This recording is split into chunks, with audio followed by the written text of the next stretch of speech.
Health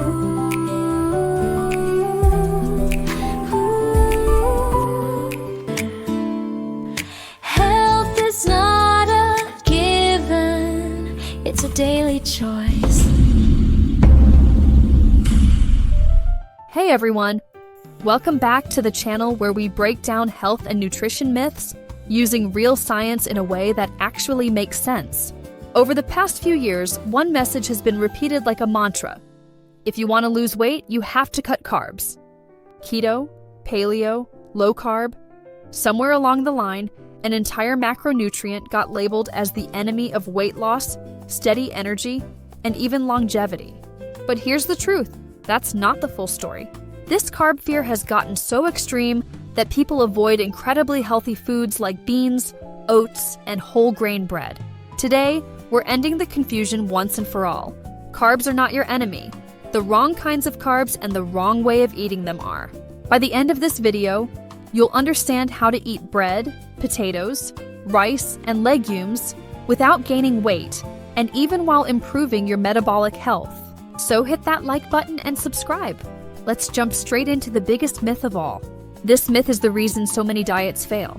People lump everything together. White sugar, white bread, lentils, oats, quinoa, all under one label, carbs. But your body reacts to these foods in completely different ways. Simple carbs, candy, soda, pastries, fruit juices, white flour products hit your bloodstream fast. They spike your blood sugar and trigger a big insulin release. Result? A quick burst of energy, a crash, then intense hunger. Complex carbs, beans, lentils, oats, quinoa, brown rice, nuts, vegetables, come packaged with fiber. They digest slowly, keep you full, and give you stable energy without the crash. So how do we measure this difference? These two tools explain why some carbs help you while others work against you. GI measures how quickly a food raises blood sugar. High GI equals fast sugar spike, big insulin spike, and fat storage mode. Examples include white bread, cornflakes, and pastries. GL is even better because it looks at the glycemic index multiplied by the amount of carbs in a normal serving. This is why watermelon, despite its high GI, still has a low GL because it contains tons of water and not many carbs per serving. Compare that to a white flour donut. Similar GI to watermelon, but way more carbs, resulting in a much higher GL. Under 10 is low, 11 to 19 is medium, and 20 plus is high.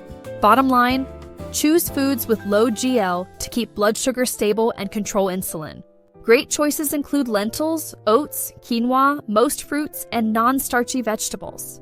A common mistake in keto and low-carb diets is eating tons of saturated fat under the assumption that carbs are the only issue. Not exactly. Insulin is the real key. When you eat too many fast-digesting carbs, insulin spikes over and over. Over time, cells stop responding. This is insulin resistance. Your pancreas then pumps out even more insulin, and chronically high insulin signals your body to store fat and prevent fat burning. Practical rule: controlling insulin by stabilizing blood sugar is more important than cutting carbs to zero. You don't need to give up pasta, rice, or bread. You just need to change the context in which you eat them.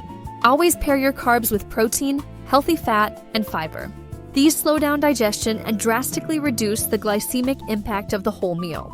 For example, plain white pasta equals a blood sugar disaster. But whole grain pasta with chicken, olive oil, and broccoli becomes a balanced meal that keeps blood sugar stable. Same carbs, totally different effect. Welcome to Carb Myths Debunked, where we uncover why your weight loss efforts might not be working. Today, we're tackling myth number 3. Fruit is always healthy no matter what. While fruit is indeed healthy, packed with vitamins, antioxidants, and fiber, it also contains fructose. Fructose is metabolized almost entirely in the liver, and too much can overload it, potentially turning into visceral fat. This is especially true for juices and smoothies where the beneficial fiber has been removed. To enjoy fruit wisely, stick to 1 to 2 servings of whole fruit a day. Avoid fruit juices, as they are essentially sugar water without the fiber benefits. Also, eat fruit as dessert after a meal, not on an empty stomach, to lower the glycemic response. Now let's debunk myth number 4. Potatoes and rice are bad for you. This is a fun myth to debunk because potatoes and rice can actually become a superfood with one simple trick: let them cool.